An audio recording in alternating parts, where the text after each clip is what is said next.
할머니 70대 창가에 앉아 라디오를 듣고 있다. 라디오에서 오래된 가요가 흘러나온다. 라디오 DJ 목소리만 1970년대를 추억하시는 분들을 위해 준비한 곡입니다. 은희의 안개 낀 장충당 공원. 할머니 손을 멈춘다. 가요가 흘러나오는 순간 할머니의 눈빛이 흔들린다. 할머니 혼잣말. 이 노래. 할머니 천천히 눈을 감는다. 영자야. 할머니 눈시울이 붉어진다. 너 지금 어디서 뭐하고 있을까? 젊은 할머니 20대 교복 치마 입고 웃고 있다. 두 여학생이 나란히 걷고 있다. 영자 20대 밝게 웃으며 야 순이야. 나중에 우리 할머니 되어도 이렇게 만나자. 순이 젊은 할머니. 당연하지. 우리 평생 친구야. 두 사람 손을 맞잡고 웃는다. 할머니 라디오를 끄고 한참을 멍하니 앉아 있다. 할머니 떨리는 목소리로 50년이 지났구나. 할머니 서랍을 연다. 오래된 흑백 사진 한 장이 나온다. 두 명의 여학생이 활짝 웃고 있다. 할머니 사진을 쓰다듬으며 영자야. 미안해. 그때 연락을 끊은 건 나였어. 할머니 눈물이 흐른다. 너한테 할 말이 있어. 50년 만에 다시 찾고 싶어진 단 한 사람. 그 이름을 부르는 순간 모든 것이 시작됩니다.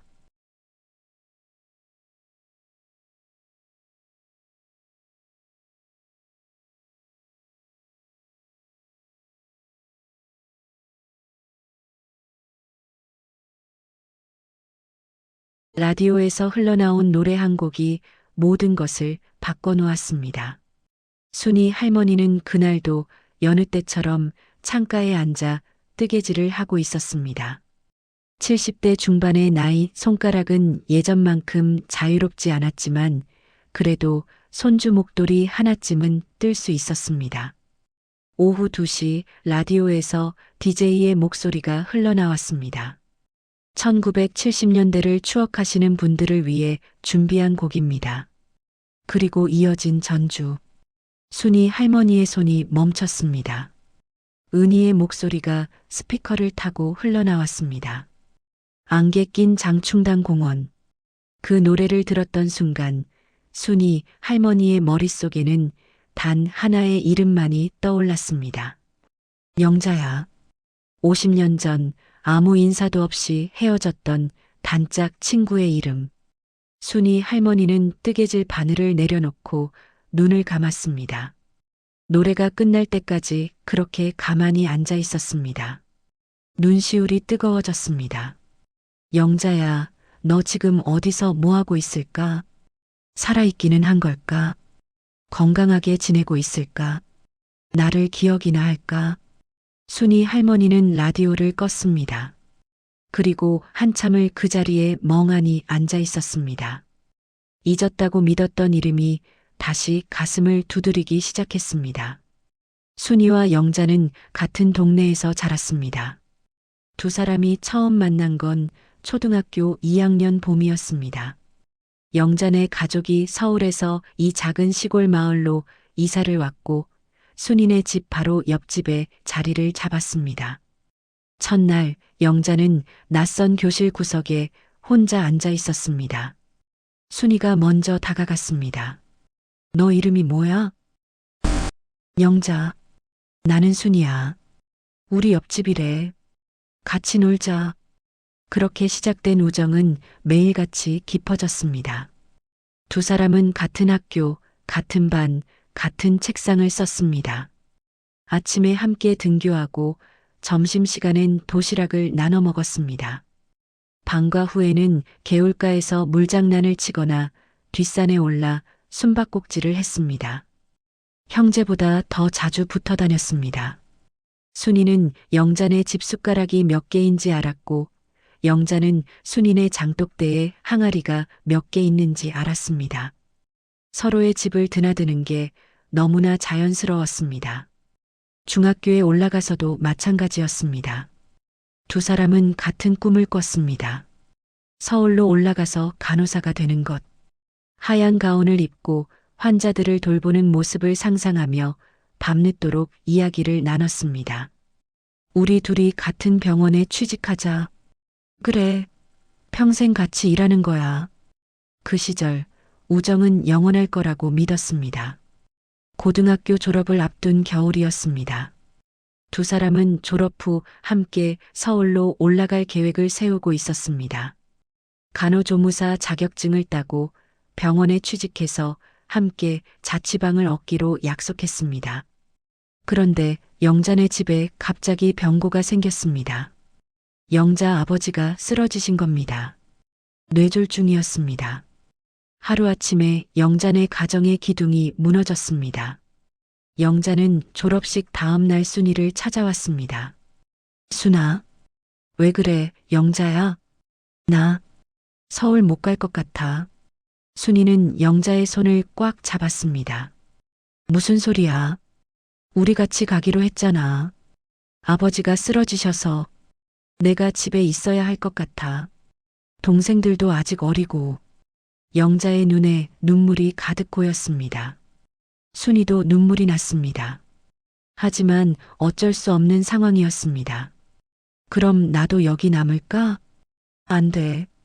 너라도 가야지. 내 꿈이잖아. 하지만 괜찮아. 나중에 다시 만나면 되지. 금방이야. 두 사람은 그날 밤늦도록 이야기를 나눴습니다. 결국 순이만 서울로 올라가기로 했습니다. 영자는 고향에 남아 가족을 돌보기로 했습니다. 편지 자주 보낼게. 응, 나도. 금방 다시 보자. 그날의 약속은 지켜지지 못했습니다. 서울로 올라간 순이는 처음 몇 달간 영자에게 편지를 보냈습니다. 서울 생활은 생각보다 힘들었습니다. 병원 일은 고됐고 자취방은 좁고 추웠습니다. 고향이 그리웠고 영자가 보고 싶었습니다. 하지만 영자에게서 답장은 오지 않았습니다. 순이는 계속 편지를 보냈습니다. 한 달에 한 번씩 어떻게든 소식을 전하려 했습니다. 그러던 어느 날 고향에 잠깐 내려갈 일이 있었습니다. 순이는 영자네 집을 찾아갔습니다. 그런데 집은 비어 있었습니다. 옆집 아주머니에게 물었습니다. 영자네 어디 갔어요? 아이고, 모르셨어요? 이사 갔어요. 석 달 전쯤에. 어디로요? 글쎄, 부산 쪽이라던가. 정확히는 모르겠네요. 갑자기 가셨어요. 순이는 그 자리에 멍하니 서 있었습니다. 왜 아무 말도 없이 떠났을까? 왜 연락을 안 했을까? 순이는 서울로 돌아왔습니다. 그리고 더 이상 편지를 쓰지 않았습니다. 보낼 주소도 없었고 마음도 상했습니다. 나를 잊은 걸까? 이제 연락하기 싫은 걸까? 순이는 그렇게 생각했습니다. 하지만 진짜 이유는 달랐습니다. 영자는 편지를 받고 있었습니다. 모든 편지를 읽었습니다. 하지만 답장을 쓸 수 없었습니다. 영자네 집안 사정은 점점 더 나빠졌습니다. 아버지 병원비를 감당할 수 없었고 빚이 쌓였습니다. 결국 집까지 팔아야 했습니다. 영자는 순이에게 자신의 처지를 말하고 싶지 않았습니다. 순이는 잘 되고 있는데 내가 짐이 되고 싶지 않아. 영자는 일부러 연락을 끊었습니다. 순이를 지키기 위한 침묵이었습니다. 50년이 흘렀습니다. 순이는 병원에서 일하며 성실하게 살았습니다. 30살에 좋은 사람을 만나 결혼했고 두 아이를 낳아 키웠습니다. 손주도 셋이나 생겼습니다. 남편은 10년 전에 세상을 떠났지만 순이는 자식들과 손주들에게 둘러싸여 외롭지 않았습니다. 하지만 가끔 영자 생각이 났습니다. 특히 옛날 노래가 나오거나 고향 풍경이 생각날 때면 영자의 얼굴이 떠올랐습니다. 영자도 잘 살고 있겠지. 나처럼 결혼하고 아이 낳고 행복하게 살고 있겠지. 순이는 그렇게 믿었습니다. 하지만 동시에 이런 생각도 했습니다. 나를 잊었겠지. 이미 오래전에. 순이는 영자를 찾아볼 생각을 하지 않았습니다. 찾는다 해도 만날 수 있을지 확신이 없었고, 만난다 해도 어색할 것 같았습니다. 50년이라는 시간은 너무 길었습니다. 영자도 비슷한 생각을 하고 있었습니다. 순이는 서울에서 잘 살고 있겠지. 나 같은 친구는 진작 잊었을 거야. 두 사람은 서로를 그리워하면서도 서로가 자신을 잊었다고 믿었습니다. 확인하지 않은 생각들이 긴 세월 동안 벽처럼 쌓여갔습니다. 요즘 순이 할머니는 자주 피곤함을 느꼈습니다. 계단을 오르면 숨이 찼고 무거운 것을 들면 허리가 아팠습니다. 밤에는 잠이 잘 오지 않았고 아침이면 온몸이 뻐근했습니다. 병원에 갔더니 의사 선생님이 말했습니다. 나이가 있으시니 당연한 겁니다. 무리하지 마세요. 순이 할머니는 집으로 돌아오는 길에 문득 깨달았습니다. 내 나이가 이제 75이구나. 남은 시간이 많지 않을지도 모릅니다. 그날 밤 순이 할머니는 잠을 이루지 못했습니다. 머릿속에 영자 생각만 가득했습니다. 지금 하지 않으면 영영 못할 이야기들이 있어. 순이 할머니는 다음 날 아침 큰딸에게 전화를 걸었습니다. 딸아, 엄마가 부탁 좀 할게. 왜요, 엄마? 옛날 친구 한 명을 찾고 싶은데. 도와줄 수 있겠니? 큰딸은 잠시 놀란 듯 했지만 곧 대답했습니다. 물론이죠. 누구세요? 이름이 영자야. 본명은 김영자. 우리 어렸을 때 같은 동네 살았어. 그 친구분이 지금 어디 계신지 아세요? 그게 모르겠어. 50년 전에 연락이 끊겼거든. 큰딸은 한숨을 쉬었습니다. 엄마, 그럼 찾기 어려울 수도 있어요. 알아. 그래도 한 번만 찾아봐 줄래? 큰딸은 엄마의 목소리에서 간절함을 느꼈습니다. 알겠어요, 엄마. 제가 찾아볼게요. 큰딸은 인터넷으로 검색을 시작했습니다. 하지만 김영자라는 이름은 너무 흔했습니다. 수백 명의 김영자가 검색되었습니다. 순이 할머니는 기억을 더듬었습니다. 영자 아버지 성함이 김일수셨어. 영자 어머니는 박순옥이셨고, 큰딸은 그 정보로 다시 검색했지만 역시 확실한 결과는 나오지 않았습니다. 순이 할머니는 직접 고향에 내려가기로 했습니다. 큰딸이 걱정했습니다. 엄마, 혼자 가시게요? 괜찮아. 나 혼자도 잘 다녀. 제가 같이 갈까요? 아니야. 내일 있잖아. 엄마 혼자 갈 수 있어. 순이 할머니는 고향으로 향하는 버스에 몸을 실었습니다. 50년 만에 돌아가는 고향이었습니다. 버스에서 내리자마자 순이 할머니는 낯설면서도 익숙한 풍경에 가슴이 뭉클했습니다. 마을은 많이 변했습니다. 옛날 흙길은 포장도로가 되었고 초가집들은 사라지고 새 건물들이 들어섰습니다. 하지만 뒷산의 모습은 그대로였습니다. 순이 할머니는 마을 어귀 구멍가게를 찾아갔습니다. 다행히 가게는 아직 그 자리에 있었습니다. 가게 주인은 순이 할머니보다 조금 어려 보이는 할머니였습니다. 저기요, 혹시 김영자라고 아세요? 가게 주인 할머니는 고개를 갸웃거렸습니다. 김영자요? 흔한 이름인데 50년 전쯤에 이 동네 살았어요. 영자네 집이 바로 저기였는데. 순이 할머니가 옛집 방향을 가리켰습니다. 가게 주인 할머니는 잠시 생각하더니 고개를 저었습니다. 글쎄요. 기억이 안 나네요. 순이 할머니는 실망했지만 포기하지 않았습니다. 동네를 돌아다니며 옛날 사람들을 찾아다녔습니다. 대부분은 이미 세상을 떠났거나 다른 곳으로 이사를 갔습니다. 그러던 중 옛날 면사무소 근처에서 나이 지긋한 할아버지를 만났습니다. 혹시 김영자라고 기억하십니까? 할아버지는 잠시 생각하더니 고개를 끄덕였습니다. 김영자. 아, 김일순의 딸. 순이 할머니의 눈이 반짝였습니다. 네, 맞아요. 그 집은 오래전에 부산으로 이사 갔어. 아마 한 40년은 됐을 거야.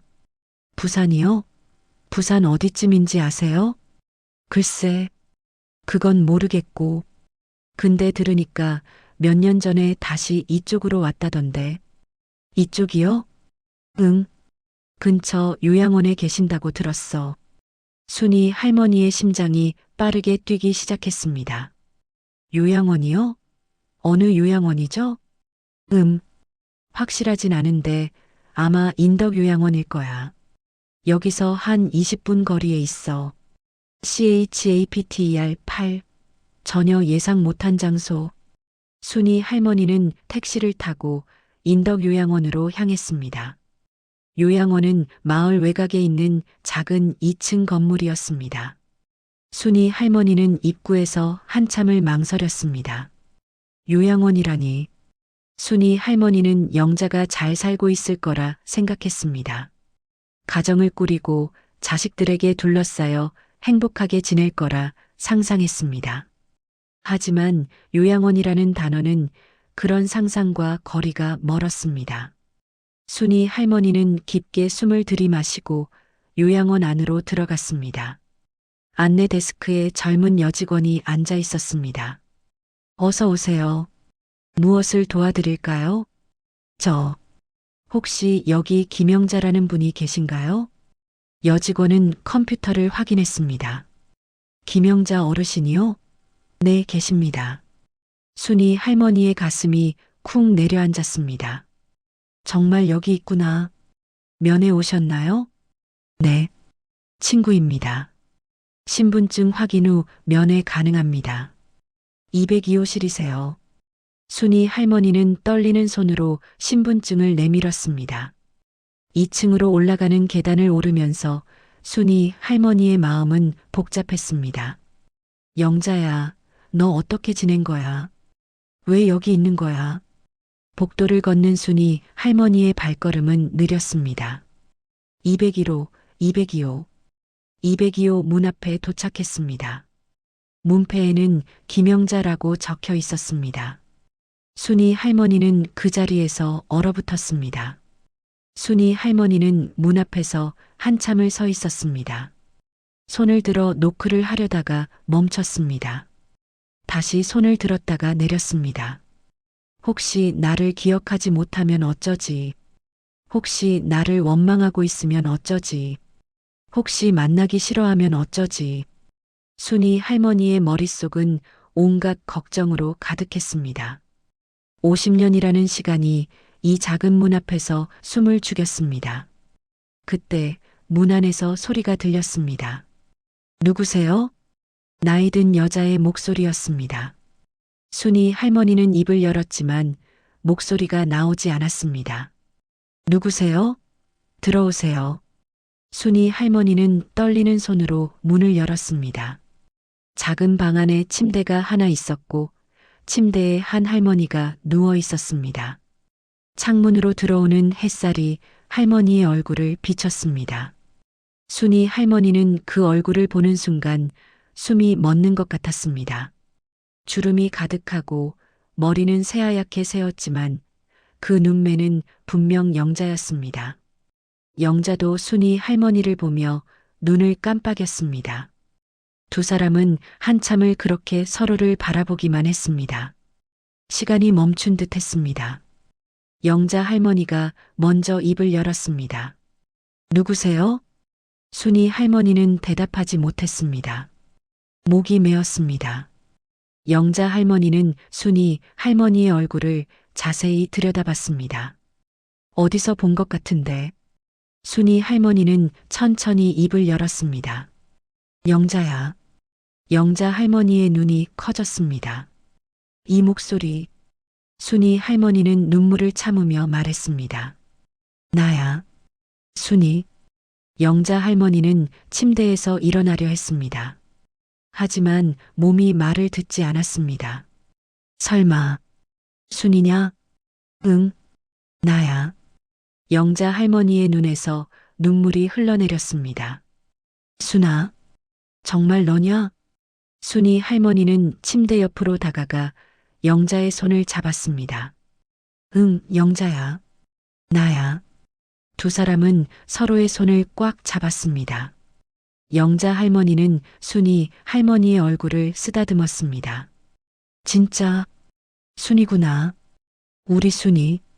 순이 할머니도 영자의 손을 꽉 쥐었습니다. 영자야, 미안해. 이제야 왔어. 바보야. 왜 이제야 와? 나 얼마나 보고 싶었는데. 두 사람은 아무 말 없이 울었습니다. 50년의 시간이 눈물과 함께 흘러내렸습니다. 한참을 울고 난 후 두 사람은 서로를 마주보며 웃었습니다. 영자야, 너 왜 여기 있어? 영자 할머니는 쓸쓸하게 웃었습니다. 긴 이야기야. 영자 할머니는 천천히 자신의 지난 50년을 이야기하기 시작했습니다. 부산으로 이사 간 후 영자는 공장에서 일을 했습니다. 아버지 병원비와 동생들 학비를 벌기 위해 밤낮으로 일했습니다. 30살이 되어서야 결혼했지만 남편은 술을 많이 마셨고 가정에 충실하지 않았습니다. 결국 10년 만에 이혼했습니다. 아이는 없었습니다. 홀로 살며 계속 일했고 60대가 되어서야 고향 근처로 돌아왔습니다. 하지만 몸이 아파서 혼자 살 수 없게 되었고 결국 이 요양원에 들어오게 되었습니다. 순아, 내가 너한테 연락 안 한 거 일부러 그런 거야. 왜? 너는 서울에서 잘 살고 있을 텐데. 내가 짐이 되고 싶지 않았어. 내 형편을 알리고 싶지 않았어. 순이 할머니는 영자의 손을 꽉 잡았습니다. 바보야. 나는 내가 나를 잊은 줄 알았어. 있다니. 하루도 너 생각 안 한 날이 없어. 순이 할머니도 자신의 이야기를 꺼냈습니다. 서울 생활이 처음엔 힘들었지만 좋은 사람을 만나 가정을 꾸렸고 두 아이를 낳아 키웠습니다. 남편은 10년 전에 세상을 떠났지만 자식들과 손주들이 있어서 외롭지 않았습니다. 영자야, 나도 너 정말 보고 싶었어. 근데 찾을 수가 없었어. 나도 너 보고 싶었어. 근데 용기가 없었어. 두 사람은 서로의 인생을 꺼내놓으며 처음으로 솔직해졌습니다. 후회보다 이해가 먼저 나왔습니다. 우리 참 바보 같았다. 그러게. 진작 찾아볼걸. 그래도 지금이라도 만나서 다행이야.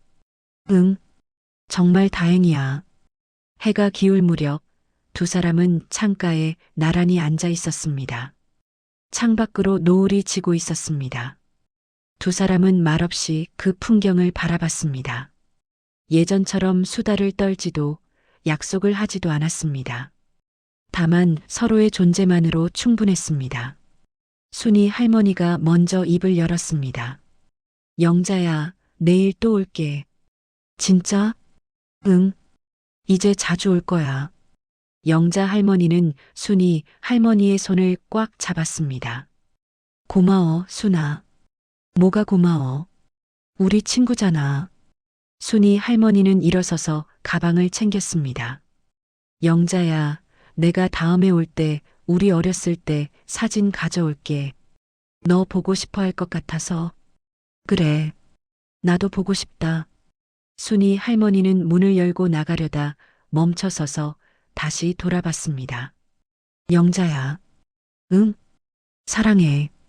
영자 할머니는 환하게 웃었습니다. 나도 사랑해, 순아. 순이 할머니는 요양원을 나와 버스 정류장으로 걸어갔습니다. 발걸음이 가벼웠습니다. 가슴이 따뜻했습니다. 50년 만에 다시 만난 친구. 늦었지만 그래도 다시 만났다는 사실만으로 충분했습니다. 순이 할머니는 하늘을 올려다봤습니다. 노을이 아름다웠습니다. 진정한 우정은 자주 연락하는 게 아니라 다시 만났을 때 아무 설명 없이 돌아갈 수 있는 관계라는 걸 깨달았습니다. 세월도 끊지 못한 것이 있었습니다. 그것은 바로 두 사람의 우정이었습니다.